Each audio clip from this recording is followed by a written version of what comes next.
एक दूर दराज पहाड़ी सल्तनत सिंगजार में एक खूबसूरत शहजादी रहती थी जिसका नाम नीलम था। नीलम का हुस्न पत्थर में तराशी हुई मूरत की तरह था, कामिल, ठूस और सर्द। वो हीरे जवाहरात की दिलदादा थी और मानती थी कि उसकी कदर सिर्फ वही चीजें बढ़ा सकती हैं जो नायाब हों। उसके वालिद बादशाह हिम्मत एक रहम दिल हुक्मरान थे, मगर नीलम की ज़द और उसका गुरूर उनकी सबसे बड़ी परेशानी थी। नीलम अक्सर अपने जवाहरात के कमरे में खड़ी होती और कहती, दुनिया की हर चमक मुझ में समा गई है, मुझसे कीमती और कोई नहीं हो सकता। वो हर चीज को सिर्फ उसकी कीमत से तौलती थी।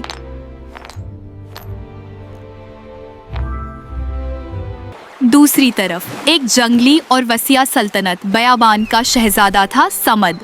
समद बहुत सादा दिल मगर बहादुर था। उसकी ताकत उसके सच्चे इरादों और सादगी में थी। उसे दुनियावी दौलत से कोई लगाव नहीं था। वो सिर्फ सच्चाई और फितरत की खूबसूरती को अहमियत देता था।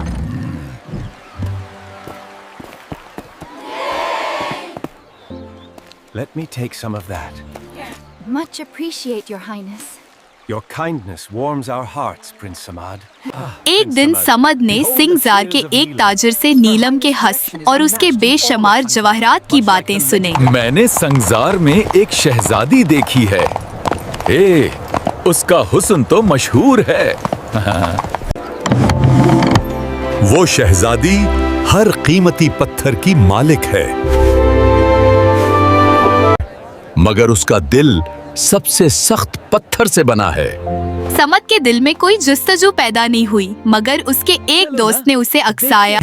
इतनी मशहूर शहजादी आखिर है कैसी? मुझे इस शहजादी में कोई खास दिलचस्पी नहीं हुई। अरे जाकर देख तो सही, शायद उसे तुम्हारी सादगी की जरूरत हो। मैं दिलों को बदलने नहीं, सिर्फ देखने जा रहा हूँ।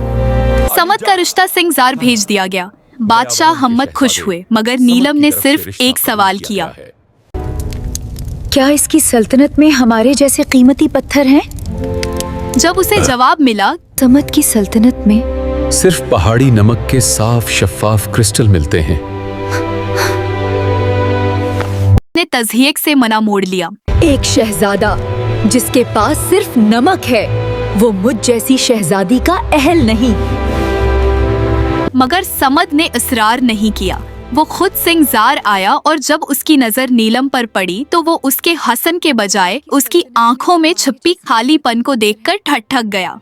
शादी तय हो गई, मगर नीलम ने एक शर्त रखी। मैं तुम्हारी सल्तनत से कोई चीज नहीं पहनूंगी।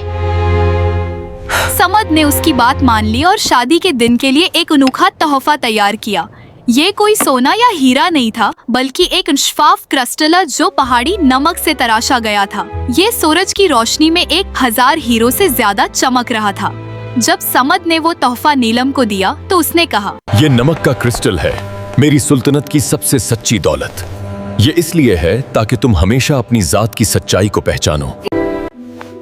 नीलम ने क्रिस्टल को हकारत से देखा, मगर उसकी चमक से वो इनकार न कर सकी। उसने उसे अपने हार में पहना लिया। उसकी एक दरबारी बूढ़ी फातिमा, जो नीलम को बहुत चाहती थी, परेशान हुई। उसने एक पुरानी कहावत सुन रखी थी कि पहाड़ी नमक का ये खास क्रिस्टल गुरूर को पगला देता है। शादी की रात जब नीलम अपने कमरे में अकेली थी तो उसे महसूस हुआ जैसे क्रिस्टल उसकी जल्द को छूकर गर्म हो रहा है। अगले दिन उसकी जबान से एक ऐसा लफ्ज निकला जो उसने कभी नहीं बोला था, शुक्रिया। वक्त गुजरता गया, क्रिस्टल ने अपना काम शुरू कर दिया। आहिस्ता आहिस्ता नीलम के दिल का पत्थर पिघलने लगा। वो अब चीजों की कीमत के बजाय उनकी कदर पूछने लगी। उसने पहली बार किसी गरीब को खाना खिलाया, पहली बार किसी खादिमा से मुस्करा कर बात की। उसका गुरूर पिघलकर हमदर्दियत में बदल गया। एक रात उसने आईने में खुद को देखा। क्रिस्टल अब पहले से कहीं ज्यादा चमक रहा था, मगर नीलम के चेहरे पर गुरूर की जगह अंसकून हाफ था। उसने आईने में देखकर कहा, मैं नायाब हो सकती हूँ, मगर सिर्फ इसलिए कि मैं भी दुनिया का एक हिस्सा हूँ, जैसे ये नमक, ये पहाड़। समद ये तब्दीली देखकर बहुत खुश हुआ। उसने नीलम को कभी नहीं बताया कि वो क्रिस्टल जादुई नहीं था, बल्कि उसे उसने खुद अपनी मेहनत और सच्चे प्यार से तराशा था। कुछ सालों बाद नीलम ने वो क्रिस्टल एक संदूक में रख दिया और समझ से कहा, अब मुझे किसी चमक की जरूरत नहीं। तुम्हारी मोहब्बत ही मेरी सबसे बड़ी दौलत है।